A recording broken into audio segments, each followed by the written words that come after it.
Bonjour et bienvenue sur l'espace dédié au site mécaniqueuniverselle.net, le site qui s'efforce de démontrer que l'humanité suit un parcours bien précis entre le moment où elle s'est séparée des autres primates et aujourd'hui. Elle a évolué dans un sens, bien une sorte d'itinéraire intuitif, puisque nous ne le connaissons pas, nous ne savons pas, mais en réalité, il est là sous-jacent. Alors, des spirituels l'ont déjà imaginé, des philosophes y ont pensé, ont travaillé dessus, l'ont peut-être imaginé. Je ne connais pas assez bien la philosophie pour savoir ce que des Saint-Simon, des Fourier, même des Marx, etc. Mais souvent, en picorant un peu à droite, à gauche, les ouvrages de ces auteurs, je me rends compte que la conscience de cette finalité est déjà présente depuis longtemps dans la philosophie. Et dans la religion, évidemment, elle est là. Elle est là dans les deux principes des deux grands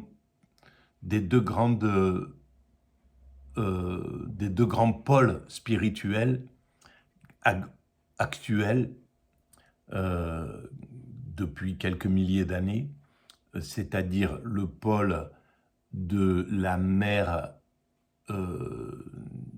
du judaïsme, qui est la mère de deux filles, pour moi, hein, c'est comme ça que je vois cette chose-là, c'est-à-dire la mère de la fille aînée qui est le christianisme et la mère de la fille cadette qui est l'islam. Bon, et puis d'autres filles, etc. Et de l'autre côté, c'est exactement la même chose. On se retrouve avec une mère, l'hindouisme, qui a donné plusieurs filles, le bouddhisme, le zen, on pourrait dire le jaïnisme aussi, sans doute, etc. Voilà.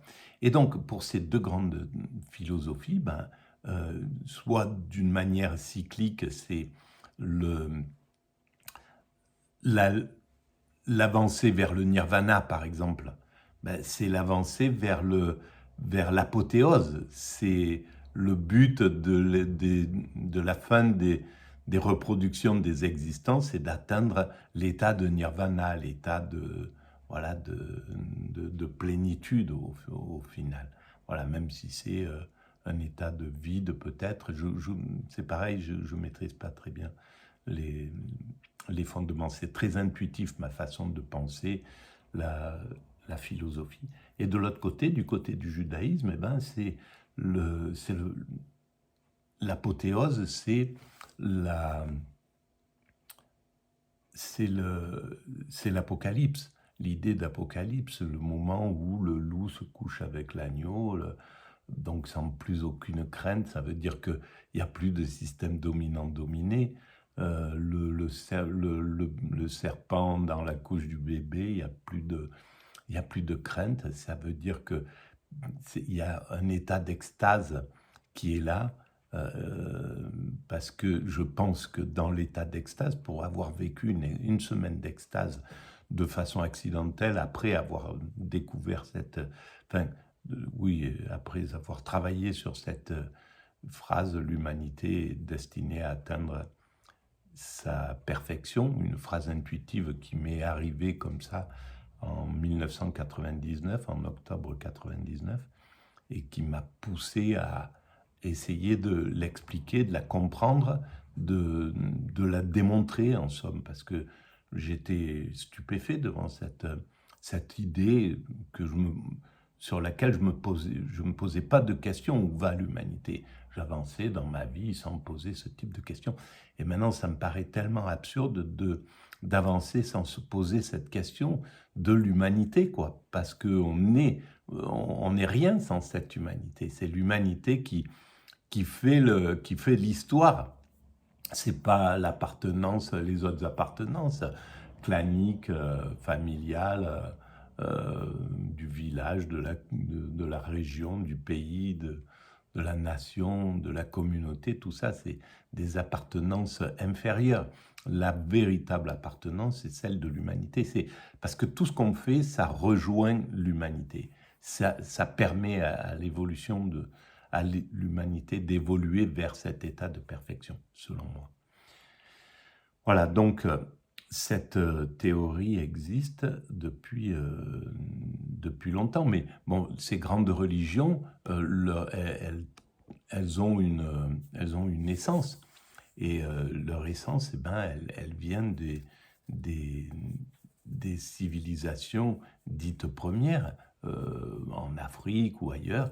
Voilà, il y avait déjà une pensée. Le judaïsme comme l'hindouisme découlent de ces pensées originelles, de ces premières façons de penser le monde, bien avant même le tribalisme, sans doute dès les premiers hommes qui ont commencé à enterrer leurs morts, à se poser, à lever la tête au ciel, à regarder, à se poser la question pourquoi il y a cette chose, pourquoi on est présent au monde, etc., etc. Voilà. Donc, pour démontrer cette théorie, je m'appuie parfois sur des ouvrages que je trouve. Là, j'ai par exemple, c'est celui-là. Je ne connaissais pas du tout Norman O. Brown, et donc je suis tombé sur ce livre, et comme d'habitude, quand c'est comme ça, je trouve un livre voilà, n'importe où, et je l'ouvre par hasard, et je suis tombé sur Nirvana. J'ai lu 2 lignes, et j'ai vu que ça parlait de Nirvana. J'ai dit, bon ben, voilà, il faut que je travaille là-dessus. Et ça, c'est sur le chapitre « La mort, le temps et l'éternité ».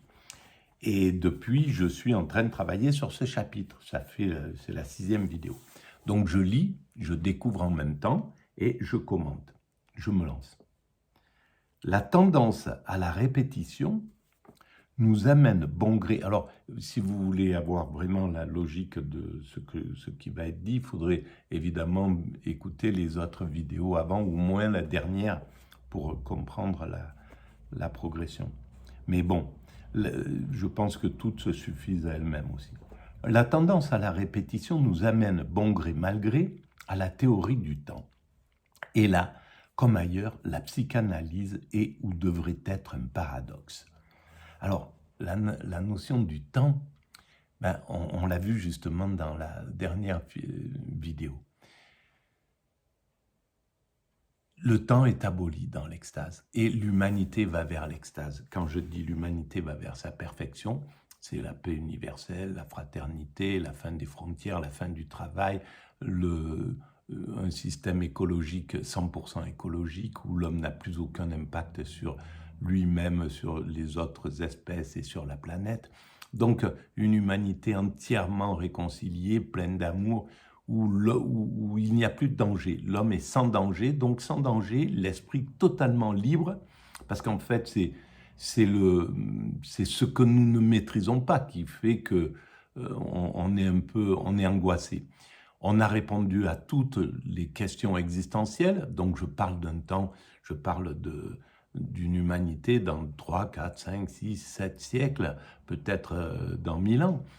Peut-être davantage, j'en sais rien, mais en tout cas, je parle de l'humanité quand elle aura atteint son ultime perfection, une perfection indépassable. À mon avis, on n'est pas loin de cet état-là, mais il est impossible d'établir un temps, quoi, voilà. Mais tout démontre qu'on n'est pas très loin, mais bon, Hegel pensait qu'il n'était pas très loin de la fin des temps, etc. En l'an 1000, les gens pensaient qu'ils étaient à la fin des temps, etc. Donc, il faut rester humble avec ça. Mais c'est la première fois que l'humanité, dans son ensemble, se connaît entièrement.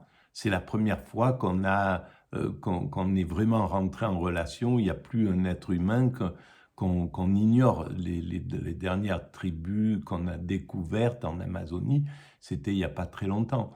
Mais ça y est, on a construit toutes les structures pour fonctionner universellement, ONU, UNESCO, OMS, OMC, etc. On voit bien qu'on est en train de se fusionner à la dernière étape, la lutte entre l'Occident et les BRICS. Ça correspond un petit peu à la dernière grande lutte vers l'universalité. L'Occident résiste à ça, veut rester encore du côté de l'impérialisme, mais bon, on voit bien que c'est peine perdue.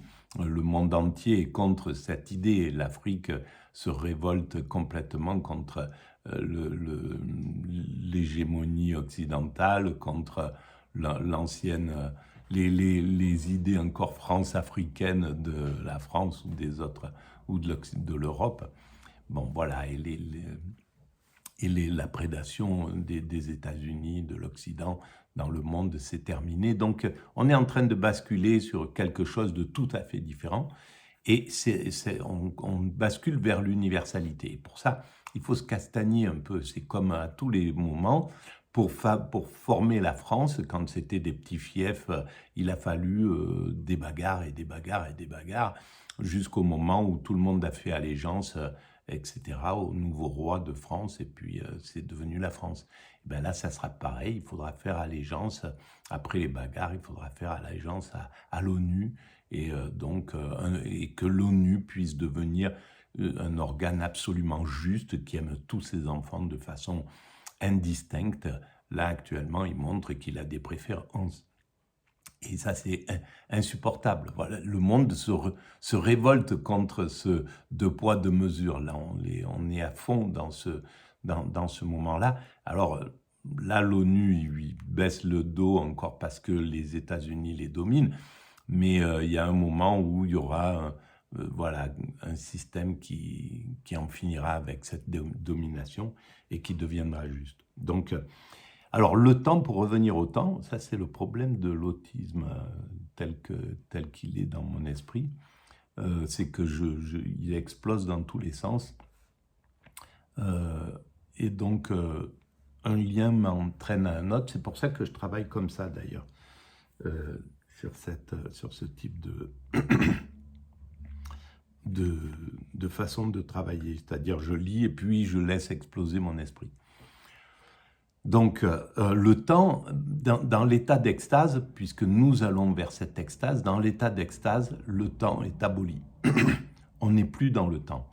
Je vous renvoie à l'écoute de la vidéo précédente où j'explique ça de façon beaucoup plus précise. Donc, la notion de l'abolition du temps semblera à d'aucuns, y compris les psychanalystes orthodoxes, non pas un paradoxe, mais une sottise. Le temps n'appartient-il pas à l'essence des choses, et sommes-nous donc des dieux pour que nous puissions l'abolir? Voilà. Ce livre est une pure merveille. Ce Norman O'Brown est une pure merveille d'intelligence. Je pense qu'il a fait exploser le compteur de la psychanalyse dans cet ouvrage. Je connaissais pas, je savais même pas son existence, mais là on voit. Alors il était apparemment un ami de Marcuse, donc il était du côté communiste des choses. Il était, voilà, c'était un communiste, et peut-être aux États-Unis à l'époque où c'était pas très bien vu. Voilà, je ne sais pas du tout exactement son histoire. Ça serait intéressant de la rechercher. Donc, le temps n'appartient-il pas à l'essence des choses, et sommes-nous donc des dieux pour que nous puissions l'abolir? Ça, c'est vraiment la pensée matérialiste classique. Et quand on a fait l'expérience de l'extase, on comprend après que le temps peut être aboli dans l'esprit. Il n'est pas aboli dans la vie, quoi. Le monde se déroule, mais à partir du moment où l'esprit ne fait plus du tout référence au temps, il est posé dans l'immédiat absolu, il est tout le temps dans l'immédiat. C'est ça l'extase, c'est être en immédiat permanent. C'est-à-dire l'esprit qui ne se projette plus vers l'avant, ni vers les souvenirs, ni cherche à anticiper les choses ou à faire des choses. Mais pour ça, il faut que le monde soit terminé. parce que sinon on a besoin de ce temps, on a besoin de se projeter. Demain j'ai ça à faire, demain je continue à construire la maison, l'immeuble, le pont, les choses, les routes, voilà. Donc on est obligé de se projeter. Mais quand l'humanité sera achevée, on n'aura plus besoin de se projeter. Donc je continue. Mais le temps n'appartient pas à l'essence des choses. La théorie psychanalytique du temps, comme l'a bien vu Freud, doit prendre pour point de départ la doctrine de Kant, selon laquelle le temps n'appartient pas aux choses en soi, mais est une forme de perception de l'esprit humain. Kant a dit ça, mais c'est une pure merveille. Voilà, c'est une pure merveille. Je découvre en même temps, hein, mais ça c'est... Voilà, ben il a tout compris, Kant. Kant, selon laquelle le temps n'appartient pas aux choses en soi, mais est une forme de perception de l'esprit humain. Évidemment, les primates naturels, ils ne sont pas soumis au temps tel qu'on le pense nous, ils sont dans cet immédiat. Alors peut-être que oui, ils anticipent des choses parce qu'il y a la montée progressive de l'esprit, mais les animaux à un degré plus inférieur ne se posent pas, ils sont dans un état de présent permanent en réalité, sauf qu'ils ne peuvent pas être en état d'extase, parce que l'extase peut être là que si on est tranquille, si on n'est pas soumis au principe prédateur-proie, soit on est une proie et on est sur le qui-vive, soit on est un prédateur et on est en chasse, voilà, pour vivre, pour s'alimenter. Soit on est soumis aux caprices du climat, soit on est soumis à la compétition pour les femelles. Bref, tout ça, ça devait être dépassé. Et en fait, c'est pour ça que l'humanité est sortie du monde de la nature pour aller vers le monde de la culture. C'est pour abolir le principe, tous ces principes qui nous empêchent d'être en état d'extase, d'être en... C'est uniquement ça, le progrès, tout ce qu'on construit, c'est uniquement pour arriver à cet état-là, selon ma théorie. Alors que Kant exprime ça, selon laquelle le temps n'appartient pas aux choses en soi, mais est une forme de perception de l'esprit humain, c'est génial. Donc c'est vraiment la perception de l'esprit humain, parce que dans l'état d'extase, on n'a plus du tout la même perception que moi aujourd'hui, là, je dois partir à 10 heures, ben mon esprit est déjà en train d'anticiper tout ça, il tient compte de ça, il tient compte de ce qui va se passer, voilà, que c'est la fin de l'été, qu'il va commencer à faire froid, qu'il va falloir que j'organise des trucs. Bon. Bref, il est soumis à tout ça. Et donc, il faut se libérer de tout ça. L'humanité devra se libérer totalement son esprit pour atteindre cet état d'extase. Cette révolution copernicienne fait du temps un problème non pas ontologique, mais psychologique, et par conséquent un problème relevant de la psychanalyse. Exact, je comprends tout ça, je découvre et je comprends pourquoi c'est un problème psychologique. Qu'est-ce que ça veut dire que quand on passe de l'ontologie à la psychologie? Comme l'a bien vu Schopenhauer, elle envisage également la possibilité de soustraire l'homme à la tyrannie du temps. Schopenhauer a pensé aussi ça. Et je sais que Schopenhauer, je ne l'ai pas lu, mais j'ai lu des choses sur Schopenhauer, mais je sais qu'il était intéressé par justement l'hindouisme, le nirvana, donc, etc. Donc, il avait compris que dans le nirvana, il y a l'abolition, sans doute, du temps, qu'il y a cette quête d'être dans le présent immédiat. Et la tyrannie du temps, parce que c'est une tyrannie, mais une tyrannie volontaire. Pour construire l'humanité, on doit accepter cette tyrannie. Il faut accepter les choses telles qu'elles sont. On n'a pas... Sur la mécanique universelle, je dis l'homme constructeur, nous sommes des hommes constructeurs, donc nous étions des primates naturels, nous sommes des hommes constructeurs, nous allons vers l'humain abouti. En tant qu'homme constructeur, on n'a pas accès facilement, et donc pas accès en réalité à l'extase. On n'a accès qu'au plaisir qui est la publicité de l'extase. L'orgasme sexuel, c'est une publicité de ce que c'est que l'extase. c'est quasiment ça, sauf que l'extase spirituelle, on va dire, c'est un orgasme qui n'arrête jamais, qui n'a pas le problème de la fluctuation, la montée, l'explosion, puis la chute, puis le désir qui renaît, etc. Puis voilà, tout ce mécanisme-là qui est bon à vivre, mais qui est dérangeant, quoi, qui n'est pas quelque chose de confortable. Alors que l'extase, c'est le confort absolu. Elle permet de supposer que l'esprit humain, s'il parvenait à percer le voile des phénomènes et à saisir la réalité nouménale, n'y trouverait pas le temps. Et on est en train de comprendre que le temps est quelque chose qui, je pense, au niveau, les physiciens travaillent sur ça. Et donc, sur la mécanique universelle, la première phrase est donc,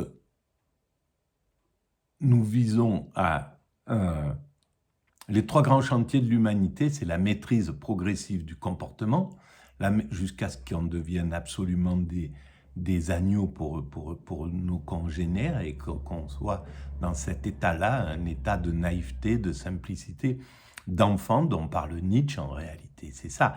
Donc il a compris Nietzsche aussi. Je pense que beaucoup de ses admirateurs aujourd'hui, actuels, qui passent à la télévision, ne l'ont peut-être pas compris comme ça, correctement. Parce que il a brouillé un petit peu les pistes. Il a peut-être même pas compris lui-même, Nietzsche, que ce qu'il reprochait aux spirituels de s'adoucir progressivement, que l'humanité s'adoucisse, et donc de lui préférer l'aristocrate guerrier ou le surhomme, une forme de surhomme qui était bon, mais c'est autre chose, on ne va pas aller sur ce terrain-là. N'y trouverait pas le temps. Il est vrai que Kant lui-même s'est nettement refusé à envisager cette éventualité, non seulement en niant la possibilité de saisir la valeur nouménale, mais aussi en affirmant l'inaltérabilité des formes, y compris le temps, au moyen desquelles l'esprit humain perçoit la réalité et en mettant ces formes immuables en équation avec la rationalité.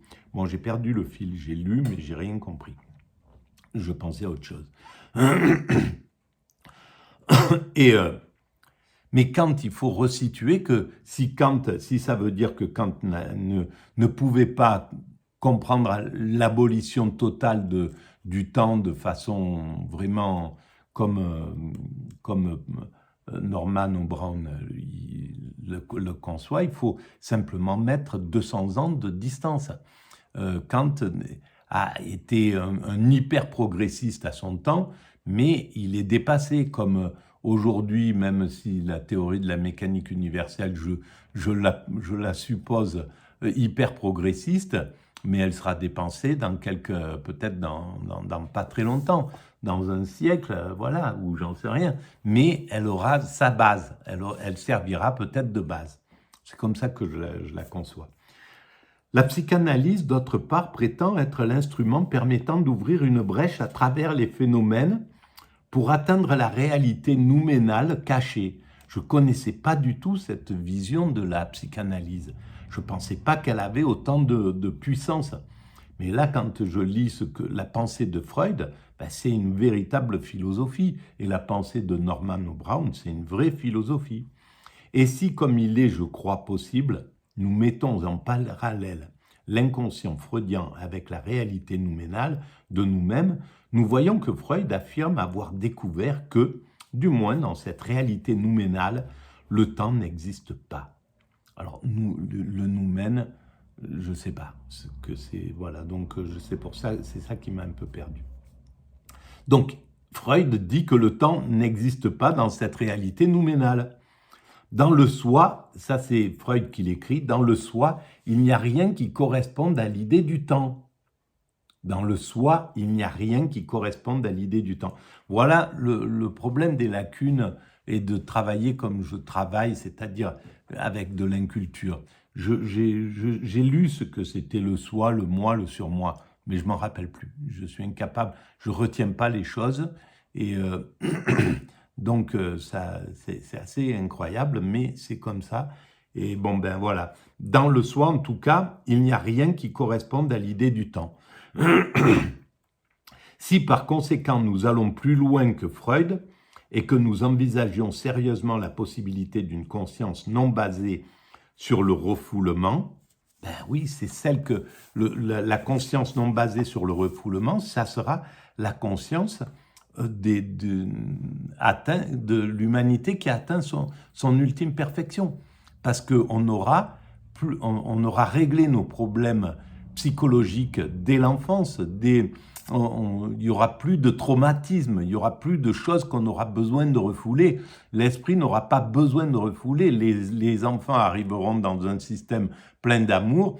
Ils seront, voilà, s'il y avait la moindre chose, ils seront détectés. Les parents seront enseignés, aidés pour qu'ils n'aient plus d'impact négatif sur l'enfant. L'enfant, s'il a quelques problèmes, on les résoudra très vite. Donc, le passé sera éclairé. C'est comme, voilà, c'est le principe de la psychanalyse. C'est éclairer le passé, éclairer les choses inconscientes qui font qu'on souffre, qu'on va pas bien, qu'on trimballe des valises de choses qui nous empêchent d'être en contemplation, d'être heureux, d'être bien. Et moi, je suis le représentant type de tout ce que cette enfance a eu comme répercussion sur moi et qui ont bouleversé complètement mon existence, mais qui ont donné la mécanique universelle. Parce que sans ces traumas, j'aurais jamais, je serais jamais rentré dans l'art, rentré dans la, voilà, dans la philosophie ou dans la pensée, dans la spiritualité, etc. Donc, c'est nécessaire. Aujourd'hui, ce décalage, ces traumas, ils sont nécessaires pour continuer à évoluer. Si la tour Eiffel, elle est faite, Eiffel, il a quelque chose à régler avec son passé, c'est certainement ça. Celui George Bush, il a des trucs, voilà, on est soumis à ce genre de choses. Donc, pour l'instant, ces traumas, ils sont là. Si on n'a pas décidé de les travailler vraiment d'arrache-pied, c'est que c'est pas encore le moment. Mais quand l'humanité le jugera, bon, quand intuitivement elle saura que c'est le moment de régler le problème psychologique de l'humanité, elle le réglera illico presto. Donc, la possibilité d'une conscience non basée sur le refoulement, mais consciente de ce qui est maintenant inconscient. Il s'ensuit, a priori, qu'une telle conscience ne sera pas dans le temps, mais dans l'éternité. Voilà. Donc, il y a vraiment ce travail sur l'éternité. Là, ça, c'est vraiment génial. C'est vraiment incroyable que je sois tombé sur cet ouvrage. Voilà, c'est incroyable. Pour moi, j'ai du mal à le croire. Et pourtant, je sais que tout est écrit. Il n'y a pas de hasard. Tout est déterminé. Et là, je rejoins Nietzsche, que j'ai écouté en faisant la critique du livre d'une audio que j'ai trouvé de Michel Onfray parlant de Nietzsche bon, bref. Et qui dit justement que pour Nietzsche, tout est déterminé, il n'y a pas de hasard. Et là, je suis absolument d'accord avec ça. Et en fait, l'éternité semble être le temps dans lequel vit l'enfance. Voilà, encore une fois. Donc, je découvre en même temps. Et je crois que pour Nietzsche, la finalité, c'est l'enfant. D'abord, l'humanité, c'est un chameau qui se courbe, qui se baisse pour prendre la charge, etc., etc. Et donc qui est qui est l'esclave, en somme, qui ne réfléchit pas, qui avance, qui est juste là pour être une bête de somme. Puis c'est un lion qui se bagarre, qui est orgueilleux, qui est narcissique, qui est capable du pire comme du meilleur. C'est le héros aussi, hein, capable de bouffer ses enfants, capable de s'imposer, de se battre constamment. Voilà, et le héros, c'est la même chose, hein. Le héros, il est capable de tout, mais en même temps, il peut faire des ravages, quoi, sur l'humanité. Et on est dans un temps héroïque. On est dans un temps comme ça, voilà, sous prétexte du bien, l'empire du bien a ravagé une partie de la planète. Là, on y est complètement. Et en fait, l'éternité semble être le temps dans lequel vit l'enfance. Les poètes l'ont dit et la psychanalyste Marie Bonaparte exprime ainsi cette idée.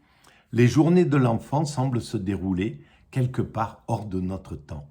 Ces journées de l'enfance que chacun de nous se les rappelle, lui paraissent quasi éternelles. Certes, les grandes personnes qui élèvent l'enfant lui imposent durement des données de leur temps, les données de leur temps. Il ressent seulement, comme une intrusion étrangère et hostile, l'imposition par les adultes de leur temps, à eux dans son temps, par essence encore quasi infini.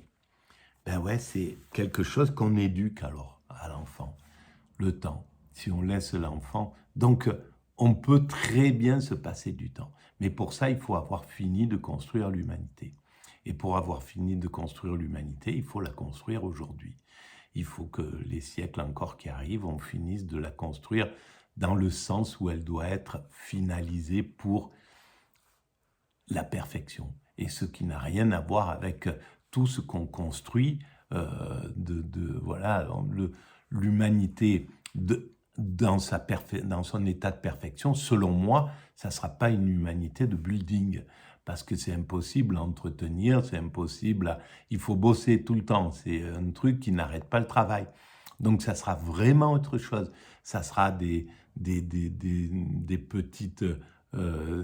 petites structures de, je ne sais pas moi, 5000 possibilités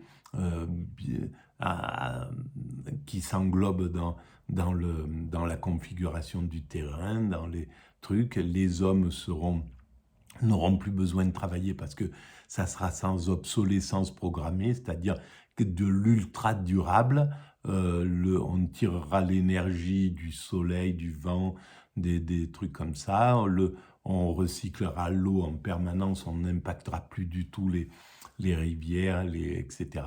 On n'aura plus besoin de couper, de détruire les forêts, de polluer ou quoi que ce soit. On n'aura plus besoin de s'intéresser à l'énergie fossile. Tout ça, ça sera dépassé. Et donc, ça sera dans des petites structures humbles et tout appartiendra à la communauté humaine. Donc, on sera des nomades, on se baladera, on ira vers les uns, vers les autres, se rencontrer. Ça sera que de l'amour. Bon, bref, c'est comme ça que je le vois et ça me paraît inévitable. C'est pas quelque chose que je souhaite, c'est quelque chose qui me paraît le chemin obligatoire de l'humanité tel qu'on l'a passé jusqu'à présent. Si on continue cette ligne d'évolution, les progrès que nous faisons, que nous avons fait jusqu'à présent, si on les prolonge dans le futur, on atteint cet état-là. Voilà.